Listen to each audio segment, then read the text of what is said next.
Concept king class में आप सभी का स्वागत है। हम लोग organic reaction and there mechanism के बारे में पढ़ रहे हैं। उस ऑर्गेनिक रिएक्शन और मैकेनिज्म में आज हम लोग इंडक्टिव इफेक्ट के बारे में पढ़ेंगे कि इंडक्टिव इफेक्ट क्या है। तो इंडक्टिव इफेक्ट एक परमानेंट इफेक्ट होता है जिसमें partial shifting of sigma electron towards the more electronegative atom and group of atom, यानी कि सिग्मा इलेक्ट्रॉन का पार्शियल आंशिक रूप से शिफ्टिंग होता है। शिफ्टिंग किधर होगा? जो एटम और ग्रुप अधिक इलेक्ट्रोनेगेटिव होगा, अधिक विद्युत ऋणात्मक होगा, उसके तरफ ये शिफ्टिंग होगा। आपको हम बताए थे कि sp3 हाइब्रिडाइजेशन रहेगा तो उसका इलेक्ट्रोनेगेटिविटी वैल्यू 2.5 होगा। sp2 इलेक्ट्रोनेगेटिविटी रहेगा तो उसका इलेक्ट्रोनेगेटिविटी वैल्यू 2.75 होगा और sp इलेक्ट्रोनेगेटिविटी हाइब्रिडाइजेशन रहेगा तो उसका इलेक्ट्रोनेगेटिविटी वैल्यू 3.25 होगा। तो partial shifting of sigma electrons towards electronegative atom, the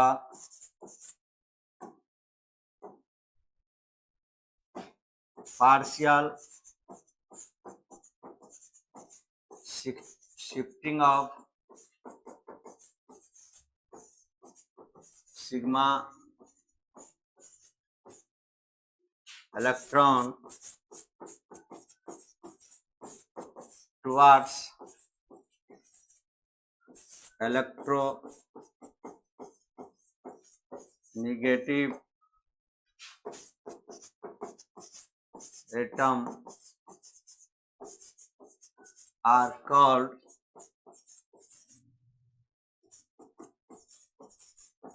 inductive effect. यानी कि सिग्मा इलेक्ट्रॉन जो है पार्शियल शिफ्टिंग होगा, यानी आंशिक रूप से शिफ्टिंग होगा। किधर शिफ्टिंग होगा? तो जो मोर इलेक्ट्रोनेगेटिव एटम या ग्रुप रहेगा उसके तरफ इसका शिफ्टिंग होगा। ये जो इफेक्ट है inductive effect is permanent effect. ये इफेक्ट परमानेंट है, यानी रिएजेंट के हटने से ये इफेक्ट नहीं बदलेगा। Due to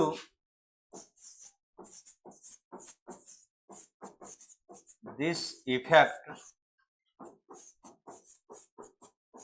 partial charge develop, यानी कि इस इफेक्ट के कारण आंशिक रूप से चार्ज क्या होता है? डेवलप करता है। ये जो इंडक्टिव इफेक्ट है, इंडक्टिव इफेक्ट ये दो तरह का होता है। एक पॉजिटिव इंडक्टिव इफेक्ट और दूसरा निगेटिव इंडक्टिव इफेक्ट, यानी प्लस आई इफेक्ट और माइनस आई इफेक्ट दोनों एक साथ होता है। जैसे देखिएगा यहाँ पर CH3 है और यहाँ क्लोरीन है। इसका जो हाइब्रिडाइजेशन है वो sp3 है, तो इसका इलेक्ट्रोनेगेटिव वैल्यू आपको बताए थे कि 2.5 होगा, तो ये 2.5 इलेक्ट्रोनेगेटिव है और क्लोरीन का इलेक्ट्रोनेगेटिव वैल्यू 3.0 यानी 3 होता है। तो क्लोरीन ज्यादा इलेक्ट्रोनेगेटिव है, तो क्लोरीन क्या करेगा? ये जो एक सिग्मा इलेक्ट्रॉन है, सिंगल बॉन्ड में सिग्मा बॉन्ड होता है, इस इलेक्ट्रॉन को अपने तरफ खींचेगा तो इस पर हल्का माइनस आएगा, इस पर प्लस आएगा। तो इसके चलते प्लस आई इफेक्ट कहलाएगा, यानी पॉजिटिव इंडक्टिव इफेक्ट, और इसके चलते माइनस आई इफेक्ट कहलाएगा, निगेटिव इंडक्टिव इफेक्ट। यानी कि दोनों क्या हो रहा है, एक साथ हो रहा है। तो एक क्या करता है, इलेक्ट्रॉन को खींचता है और एक इलेक्ट्रॉन को देता है। तो यहाँ पर क्या होगा, रिपल्सन, और ये खींच रहा है, तो यहाँ क्या होगा, अट्रैक्शन। इस चीज को आपको ध्यान रखना है कि कभी भी ये आए तो सिग्मा इलेक्ट्रॉन पार्टिसिपेट करता है इंडक्टिव इफेक्ट में, और इस पॉइंट को हमको ध्यान रखना बहुत जरूरी है कि किधर प्लस आई इफेक्ट होगा और किधर माइनस आई इफेक्ट। तो इंडक्टिव इफेक्ट दो तरह का होता है, एक पॉजिटिव आई इफेक्ट और दूसरा नेगेटिव आई इफेक्ट। तो जो इलेक्ट्रॉन को खींचता है उस पर नेगेटिव चार्ज आएगा, क्योंकि इलेक्ट्रॉन पर नेगेटिव चार्ज होता है ना, और जिसका इलेक्ट्रॉन खींचता है उस पर पॉजिटिव चार्ज आएगा। तो प्लस जहां पर आएगा वो पूरा ग्रुप क्या कहलाएगा, प्लस आई इफेक्ट, और जहां माइनस आएगा वहां माइनस आई इफेक्ट। जैसे यहाँ पर देखिएगा, यहाँ हम लिखे सी एच एच, यहाँ एच, यहाँ सी ट्रिपल बॉन्ड एन, ऐसे साइनाइड ग्रुप लगा हुआ है। तो इसका हाइब्रिडाइजेशन sp3 होगा, sp3 हाइब्रिडाइजेशन तो 2.5 इसका इलेक्ट्रोनेगेटिव वैल्यू होता है, और इसका हाइब्रिडाइजेशन sp होगा, number of sigma bond plus lone pair. तो ये सिग्मा बॉन्ड, इधर भी सिग्मा बॉन्ड, ये बताए हुए थे बेसिक चीज में। तो इसका जो है ये जो इलेक्ट्रोनेगेटिव वैल्यू है ये 3.25 होगा। तो ये क्या करेगा, 3.25 वाला इसके इलेक्ट्रॉन को खींचेगा, तो यहाँ से इलेक्ट्रॉन को इसमें इस बॉन्ड के इलेक्ट्रॉन को खींचेगा, तो यहाँ पर माइनस चार्ज आएगा, इस पर प्लस चार्ज आएगा। तो ये वाला जो भाग है, इतना वाला जो भाग है, इसके चलते ये माइनस आई इफेक्ट कहलाएगा।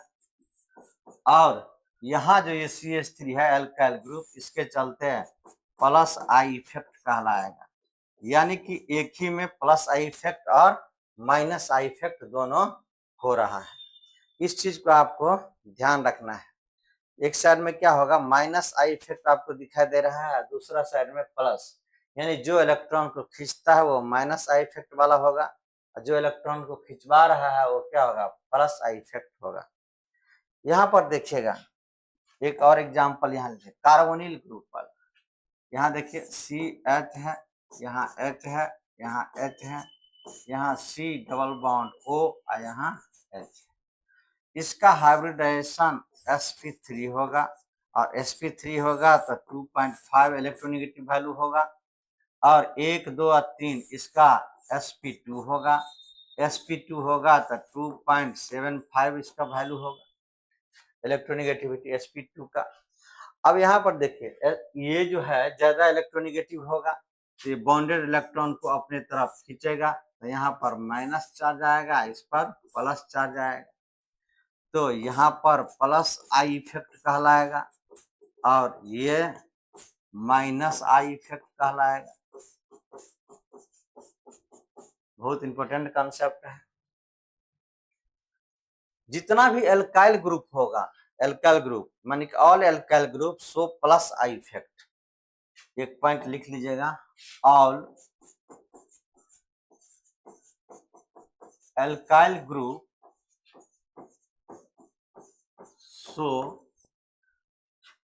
प्लस आई इफेक्ट, यानी कि इंजेक्टिव इफेक्ट जो ये शो करेगा वो क्या होगा, पॉजिटिव, यानी जितना एल्काइल ग्रुप है प्लस आई इफेक्ट शो करता है।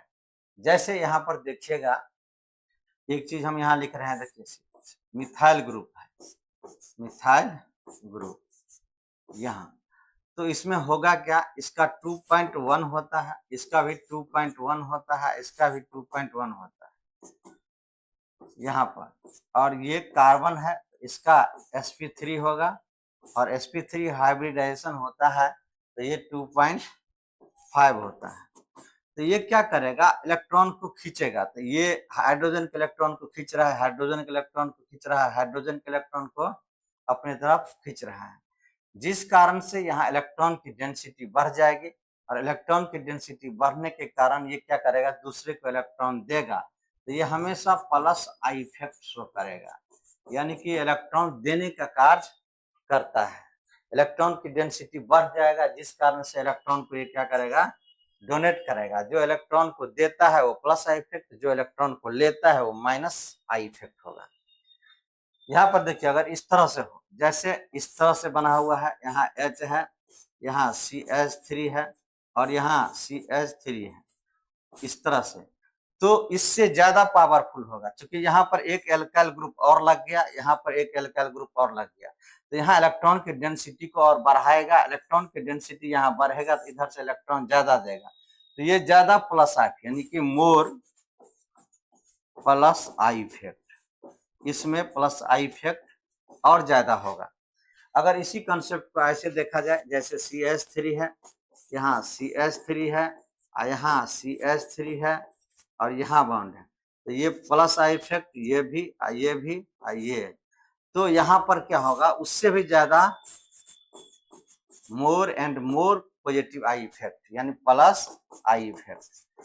यानी कि आपको ये ध्यान रखना पड़ेगा कि जितना भी अल्काइल ग्रुप है, मिथाइल है, इथाइल है, प्रोपाइल है, ब्यूटाइल है, सभी अल्काइल ग्रुप पॉजिटिव शो करता है, यानी ये इलेक्ट्रॉन को डोनेट करने का कार्य करता है, इलेक्ट्रॉन को देने का कार्य करता है, इसीलिए इसको प्लस आई इफेक्ट, ये जितना भी अल्काइल ग्रुप है सब क्या करेगा, प्लस आई इफेक्ट शो करेगा। अब एक चीज बहुत इंपॉर्टेंट है, नोट करके लिखिएगा, नोट करके आपको लिखना है कि इंडक्टिव इफेक्ट जो है वो ट्रांसमिट करता है, यानी कि इंडक्टिव इफेक्ट एक कार्बन से दूसरे कार्बन तक पहुंचता है, लेकिन इसका वैल्यू धीरे धीरे क्या होगा, डिक्रीज हो जाता है, यानी 3-4 कार्बन तक ये वैल्यू घटते चला जाता है। तो स्पेशल पॉइंट में लिखिएगा, the inductive effect,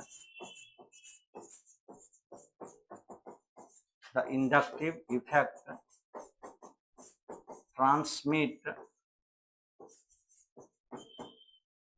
from one carbon to another carbon, but its value decreases, यानी कहने का क्या मतलब, इंडक्टिव इफेक्ट एक कार्बन से दूसरे कार्बन तक वैरी करता है, ट्रांसमिट करता है, जाता है, लेकिन इसका मान जो है धीरे धीरे क्या होता है, घटते चला जाता है। जैसे यहाँ कार्बन लगा है, यहाँ कार्बन, यहाँ कार्बन, यहाँ कार्बन, यहाँ कार्बन है, यहाँ लगा है फ्लोरीन, तो यहाँ देखिएगा क्या करेगा, फ्लोरीन ज्यादा इलेक्ट्रोनेगेटिव एलिमेंट है, तो ये बॉन्डेड पेयर को खींचेगा, इसको खींचेगा तो इस पर माइनस चार्ज आएगा, इस पर प्लस चार्ज, ये नजदीक है तो इस पर, इसको थोड़ा सा ज्यादा खींचेगा, यहाँ पर फिर इससे कम होते चला जाएगा, इस इलेक्ट्रॉन को भी खींच रहा है, यहाँ पर फिर इससे कम होते चला जाएगा, यानी कि 3 कार्बन के बाद ये क्या होगा, और घटते चला जाता है। मेरे कहने का अर्थ ये है कि इंडक्टिव इफेक्ट डिस्टेंस पर भी निर्भर करता है। इलेक्ट्रोनेगेटिव एलिमेंट अगर नजदीक में होगा तो ज्यादा क्या करेगा, उसको खींचेगा, और जहाँ कम होगा, दूरी बढ़ते चला जाएगा, तो इसका स्ट्रेंथ क्या होगा, कम होते चला जाएगा। जैसे देखिएगा, बिजली का तार है, मान लीजिए 1 लाख वोल्टेज है, 1 लाख वोल्टेज है तो एक पर्टिकुलर डिस्टेंस तक वो किसी को नहीं कुछ कहेगा, लेकिन उसके एरिया में आप जाइएगा तो आपको खींच लेगा, क्योंकि नेगेटिव चार्ज वहां पर बहुत ही ज्यादा है। इस चीज को आपको ध्यान रखना पड़ेगा कि जैसे जैसे इसका दूरी बढ़ते चल जाता है, इंडक्टिव इफेक्ट का प्रभाव क्या होगा, घटते चला जाएगा। अब हम लोग कुछ स्पेशल पॉइंट में स्टेबिलिटी ऑफ पॉजिटिव चार्ज के बारे में देखेंगे। Stability of positive charge, positive charge के स्टेबिलिटी के बारे में हम यहाँ देखेंगे। जैसे पॉजिटिव चार्ज कहने का क्या मतलब, जैसे ये कार्बन है, ये कार्बन है, ये कार्बन है, इस जगह पर प्लस चार्ज है, तो उसके बारे में हमको कंसेप्ट करना है कि stability of positive charge directly proportional to plus I effect. Stability of positive charge यानी जिस पर प्लस चार्ज रहेगा directly proportional to plus I effect. Plus I effect directly proportional होगा और इनवर्सली प्रोपोर्शनल होगा minus I effect, minus I effect के। यानी stability of positive charge directly proportional to plus I effect और inversely proportional to minus I effect. Plus I effect अगर होगा तो positive charge का प्रभाव क्या होगा, स्टेबिलिटी बढ़ेगा। अब माइनस आई इफेक्ट होगा तो ये घटेगा।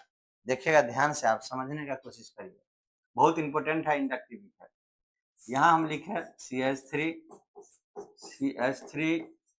यहाँ CH3, यहाँ लिखे पॉजिटिव चार्ज, यहाँ हम लिखे CH3, यहाँ CH, यहाँ लिखे CH3 positive charge, plus charge है यहाँ लिखे हम CH3, यहाँ C, यहाँ H, यहाँ H, यहाँ लिखे पॉजिटिव चार्ज, यहाँ लिखे H, यहाँ C, यहाँ H और यहाँ H, यहाँ लिखे पॉजिटिव चार्ज।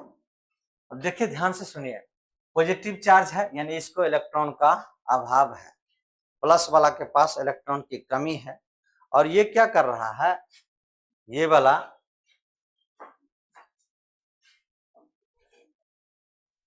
ये क्या कर रहा है, यहां से देखिए ध्यान से, ये इलेक्ट्रॉन का अभाव है, इसको इलेक्ट्रॉन देने वाला। अभी ये बताए थे कि जितना भी अल्काइल ग्रुप होता है वो इलेक्ट्रॉन डोनर होता है, तो इसको इलेक्ट्रॉन देने वाला 3 गो अल्काइल ग्रुप है, 3 मिथाइल ग्रुप लगा हुआ है। तो स्वाभाविक है कि ये तो बेचारा गरीब है, यानी कि इलेक्ट्रॉन का उसको अभाव है, इलेक्ट्रॉन देने वाला इसको 3 गो है, तो ज्यादा स्टेबल हो जाएगा।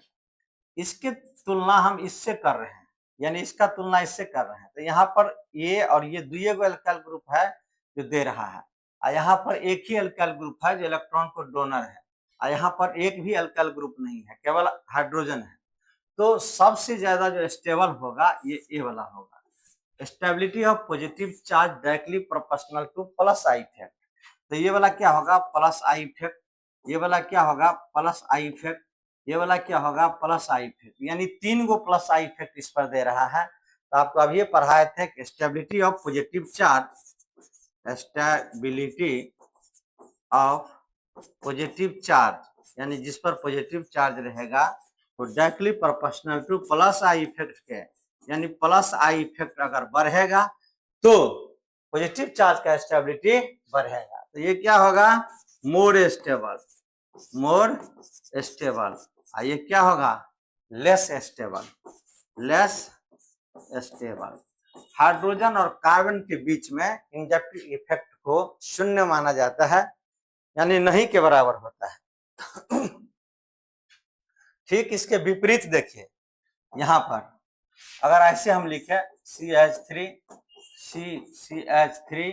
CH3, यहाँ लिखे माइनस चार्ज, माइनस, यहाँ पर CH3, यहाँ CH3, यहाँ H, यहाँ माइनस चार्ज, यहाँ CH3, यहाँ C, यहाँ H, यहाँ H, यहाँ माइनस चार्ज, फिर यहाँ H, यहाँ C, यहाँ H, यहाँ H, यहाँ माइनस चार्ज। अब ध्यान से देखिएगा, माइनस चार्ज यानी कि इलेक्ट्रॉन उसके पास अधिक मात्रा में है, इलेक्ट्रॉन अधिक मात्रा में है, फिर भी इसको इलेक्ट्रॉन देने वाला 3 हुआ है, तो इलेक्ट्रॉन था और ज्यादा हो गया उसके पास, तो वो क्या होगा, अस्थायी हो जाएगा, अनस्टेबल हो जाएगा, है ना। तो ये लेस स्टेबल हो जाएगा, लेस स्टेबल। और सबसे ज्यादा स्टेबल हो जाएगा ये हो जाएगा मोर स्टेबल। तो स्टेबिलिटी सबसे ज्यादा इसका होगा, इसके बाद इसका सबसे कम हो जाएगा इसका, क्योंकि stability of positive charge inversely proportional to minus I effect, यानी कि ये माइनस आई इफेक्ट के चलते ऐसा हो रहा है। नेगेटिव चार्ज अगर है, यहाँ पर देखिए नेगेटिव चार्ज है और इलेक्ट्रॉन देने वाला यहाँ पर ज्यादा है। सेम इसका ये एप्लीकेशन है यहाँ पर स्टेबिलिटी ऑफ नेगेटिव चार्ज। एक लाइन लिख लीजिए, stability of negative charge. Stability of negative charge directly proportional to minus I effect और inversely proportional to plus I effect. Plus I effect यहां देखिएगा ध्यान से, नेगेटिव चार्ज है प्लस आई इफेक्ट यानी inversely proportional. Plus I effect जितना ज्यादा होगा उतना स्टेबिलिटी इसका कम होगा, क्योंकि इनवर्सली प्रोपोर्शनल है, उल्टा है। तो प्लस आई इफेक्ट देखिए सब में बढ़ रहा है, सब में क्या होगा, प्लस आई इफेक्ट बढ़ रहा है और इसका स्टेबिलिटी क्या हो जाएगा, ये कम हो जाएगा। यानी stability of negative charge directly proportional to minus I effect. तो माइनस आई इफेक्ट तो यहाँ हो नहीं रहा है, यहाँ हो रहा है प्लस आई इफेक्ट, क्योंकि जितना भी एल्काइल ग्रुप होता है सब प्लस आई इफेक्ट शो करता है। ये एल्काइल ग्रुप लगा हुआ है, सब का सब क्या होगा, प्लस आई इफेक्ट शो करता है। तो अगर एक आप अगर ध्यान में रखेंगे तो अगला स्वतः आपको ध्यान में रहेगा, याद रहेगा। ये काफी इंपॉर्टेंट क्लास है इसका, इंडक्टिव इफेक्ट का। Reactivity directly proportional to quantity of charge. ये पॉइंट सब ध्यान रखिएगा। Reactivity directly proportional to quantity of charge, यानी कि क्वांटिटी ऑफ चार्ज यानी चार्ज की मात्रा अगर बढ़ेगा तो उसकी रिएक्टिविटी बढ़ेगी। चार्ज की मात्रा बढ़ेगा यानी कहने का क्या मतलब कि कोई कंपाउंड यहाँ है, यहाँ CH3 लगा हुआ है, यहाँ CH3 लगा हुआ है और चार्ज की मात्रा बढ़ रहा है, यानी कि ये भी इलेक्ट्रॉन दे रहा है, ये भी इलेक्ट्रॉन दे रहा है, तो क्वांटिटी ऑफ चार्ज बढ़ जाएगा यानी उसकी रिएक्टिविटी क्या हो जाएगी, बढ़ जाएगी।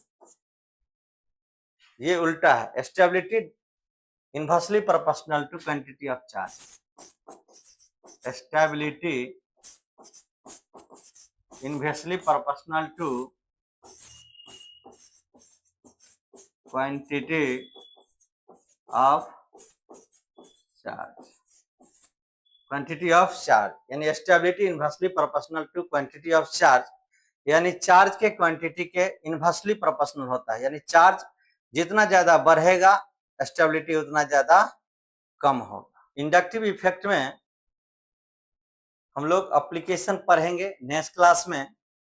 तो आज का लेक्चर हम यहीं पर एंड कर रहे हैं। जय हिंद, जय भारत।